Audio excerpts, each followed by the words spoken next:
매우 중요한 질문이기 때문에 최근 행동주의 펀드에 대한 기관 외국인의 시선이 어떨 것이냐 이런 질문을 좀 주셨어요. 저는 뭐 행동주의를 하는 건 아니지만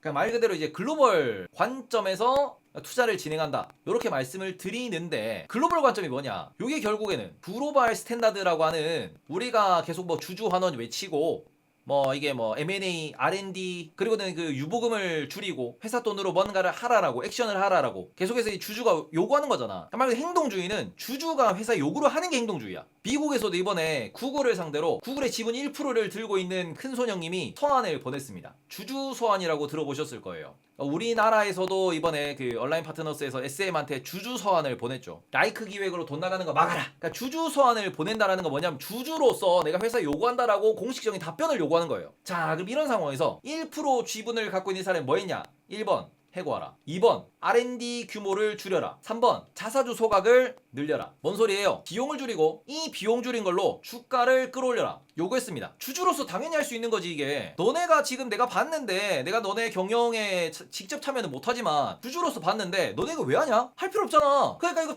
빨리 잘라. 그리고 빨리 주가 끌어올려 이 새끼들아. 내가 지금 주주인데 물려있잖아. 내 권리를 보장하라. 내가 생각하는 기업 경영과 내가 생각하는 기업 방향이 지금 달라. 근데 그럼에도 불구하고 나는 이걸 손절치기보다는 내가 너네한테 요구할 거야. 내놔. 내 몫을 내놔. 내가 생각하는 방향이 안 틀렸기 때문에 내가 생각하는 방향대로 가자 라고 하는 거죠. 그리고 이번에는 이제 메타를 기준으로 보시면, 메타는 오히려 본인들이 스스로 나서가지고 소각을 얼마? 10%를 때렸지. 주주님들께 죄송합니다. 주가가 빠져서 죄송합니다. 소각 때릴게요. 나 고만 괴롭히세요. 이번에 저커버가 딱 티난 게 그거잖아. 나 고만 괴롭혀라. 지금 우리 힘들다. 대신에 있는 돈 다 태울게. 나갈 놈 나가. 이거였거든. 근데 이런 부분이 미국에서 특히 나오는 이유는 뭐냐 그러면, 행동주의 펀드가 미국이 되게 많아요. 왜냐 그러면은 오너 경영이라기보다는 이사회 경영이 일반화되어 있기 때문에 말 그대로 회사의 방향성을 주주가 설정한다. 회사의 방향성을 이제 주주의 대표인 이사들이 설정한다라는 게 당연한 거예요, 여기는. 그런데 이런 부분에서 오히려 국내에서는 오너라고 하는 말 그대로 지배 계급이 존재를 하잖아. 그리고는 여기 이사들도 오너의 눈치를 볼 수밖에 없는 이런 뭐 구성을 갖고 있다 보니까, 실제로 우리나라 현대라고 하는 이 현대차라고 하는 여기를 2018년도에 미국에서 들어왔습니다. 공격했어. 뭐라고 공격했냐 그러니까, 너네 지금 현대 그 모비스랑 그 다음에 글로비스랑 요거를 합병을 한다라고 했는데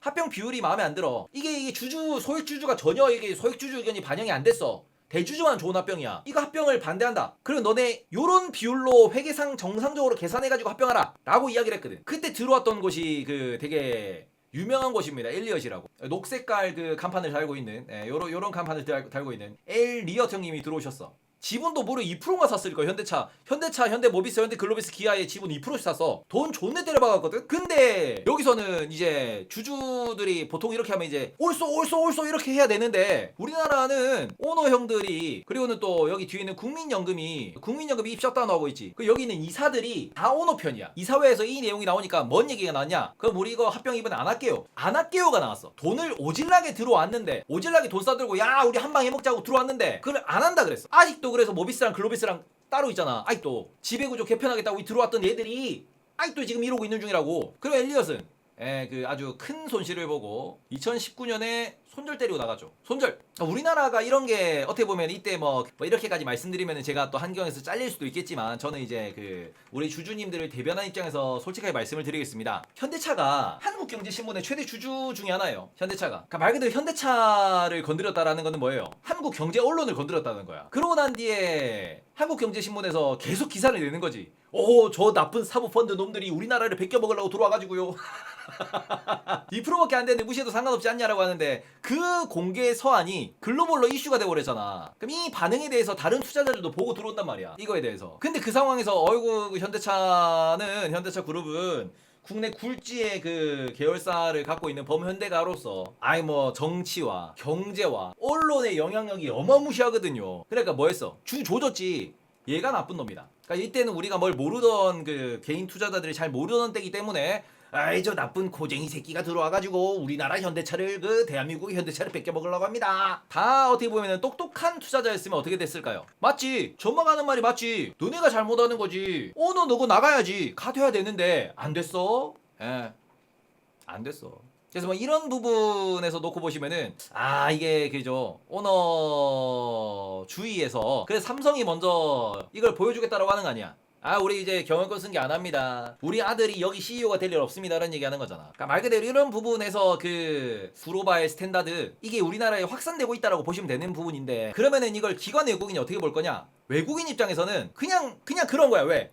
이거는 일상적인 거야. 실제로 행동주의를 전문적으로 하는 행동주의 펀드가 있고요. 행동주의 투자자가 있습니다. 대표적으로 행동주의 투자자가 누구야? 전 세계에서 가장 유명한 행동주의 투자자가 누구야? 워렌 버핏. 버핏이 초기에 30억인가? 모으고 난 뒤에 그 지역에 있는 회사 하나를 지분 투자를 합니다. 그러고 난 뒤에 뭐 했어요? 그러고 난 뒤에 버핏 형이 이건 너네 이런 장사 하면은 너네가 어떻게 보면은 그 더 성장할 수 있을 것 같아 그랬는데 그 오너가 안 들려 이랬거든. 그러니까 버핏 형이 뭐 했습니까?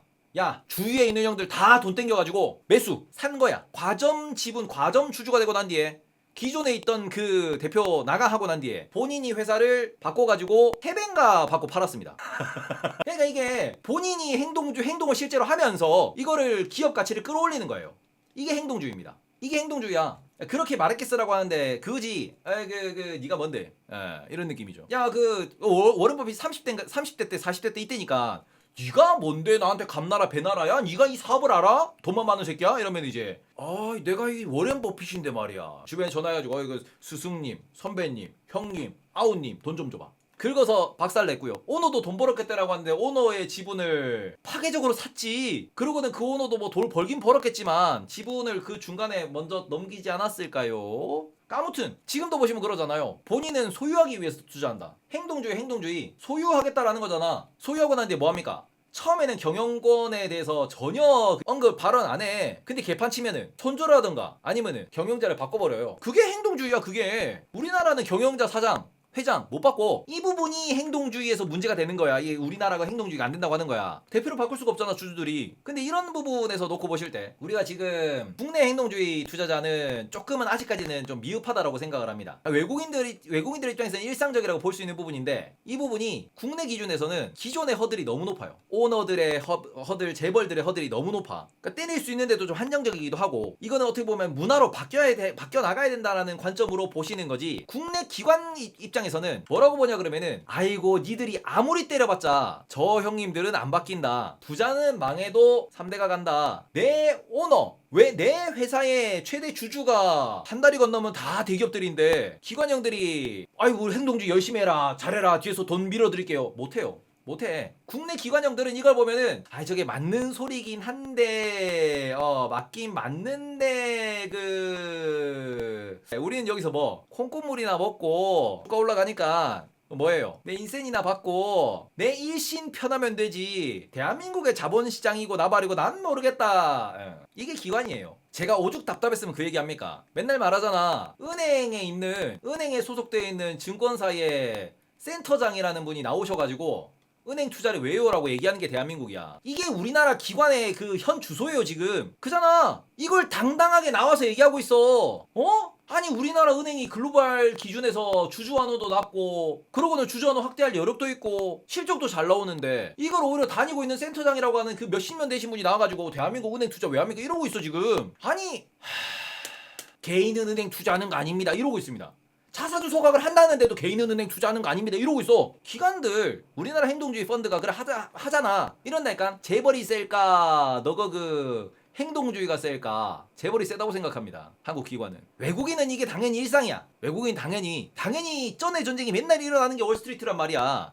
이건 당연한 거야. 근데 오히려 좀 어떻게 보면 조소적인 눈빛으로 이런 동네 이런 발언 이런 변화를 바라보는 입장에서는 그거지. 관성상으로 대한민국은 안 변한다라고 생각을 하는 거고요. 관성상으로. 저는 이게 빡치는 거야. 제가 이렇게 열심히 방송하는 이유도 이거야. 이게 빡치는 거야. 이게. 그럴 거면 IPO를 하시를 말든가. 말 그대로 그냥 편하게 내일 아니야. 그냥 그러든가 말든가. 하는 그냥 무책임한 그 행동들이 모여가지고 지금 이런 꼬라지를 만들어 놓은 거 아니야 지금. 그지 않아요? 그리고 반대로 이런 부분들이 알려지면 부조리잖아 이게. 어른들의 사정이고 부조리잖아. 알려지면 알려질수록 어떻게 돼요? 우리가 미국은 잘 나갈 건데 중국은 박살 날 거라고 생각하는 이유가 뭡니까? 길을 막고 물어봐라.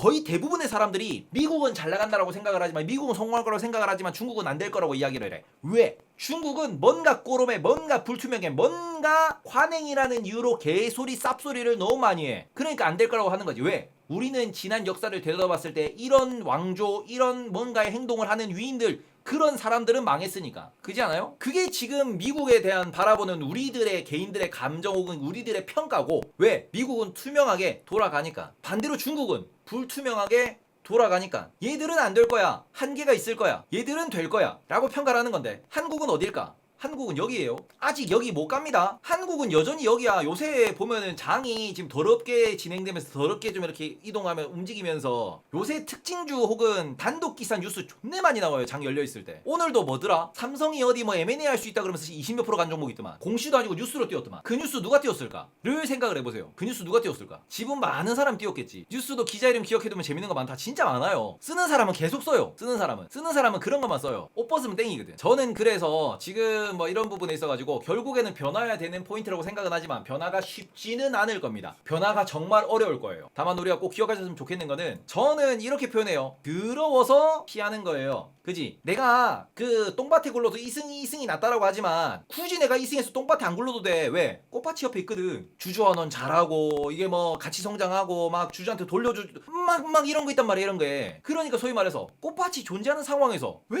이런 더러운 데 들어가냐 이거야. 아, 더럽고 사람들이 여기서 막 똥밭에서 막 구르면서 싸움을 하니까 분명히 내가 똥밭이니까 몰라. 주머니 쓱 넣어가지고 금팔찌를 훔쳐가는지 쓱 넣어가지고 핸드폰을 훔쳐가는지 몰라. 근데 반대로 생각하면은 내 핸드폰을 누가 훔쳐가는지도 몰라. 이 동네는. 그잖아. 그래서 저는 꽃밭을 찾으시라. 국내에서 이 동네에서 놀고 돈 벌고 좋아 좋은데, 여기서 돈 버는 사람은 이게 적성에 맞는 건데, 여기 적성에 맞는 사람이 정말 얼마 없고요. 특히 여기에 적성이 맞는 사람은 1번 여기서 몇 번 깨져본 소위 말해서 이제 쌉고 인물. 네. 이 동네에서 몇십 년 해먹으신 분들, 본인이 실패도 하고 성공도 하고 어떻게 하신 분들, 아니면은 또 누구? 돈 많은 사람. 일반 개인 투자자가 테마주에서 성공 못하는 이유가 이거예요. 고인물이 돼가지고 인맥 장사를 하던가, 아니면은 돈이 정말 많아가지고 진짜 말 그대로 이거는 그냥 시드로 처바르던가, 이 둘 중 하나가 안 되면은, 그러면은 못 먹어요. 재능충은 없습니까? 재능충은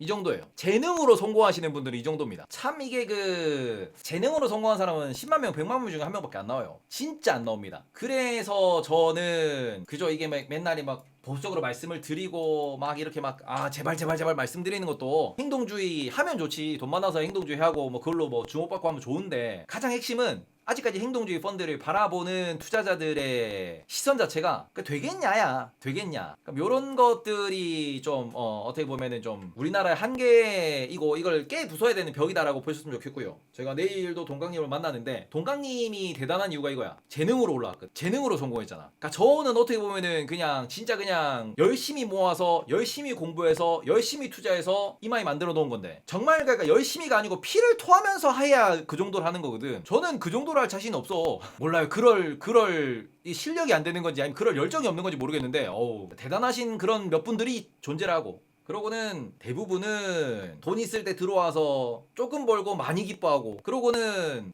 그냥 계속해서 그냥 지금 현 생활을 유지하는 분들이 대부분이기 때문에 그게 좀 그렇습니다. 동강님이 90이고요. 제가 88이기 때문에 2살 차이긴 한데 돈 많은 형이에요. 동강 형이에요.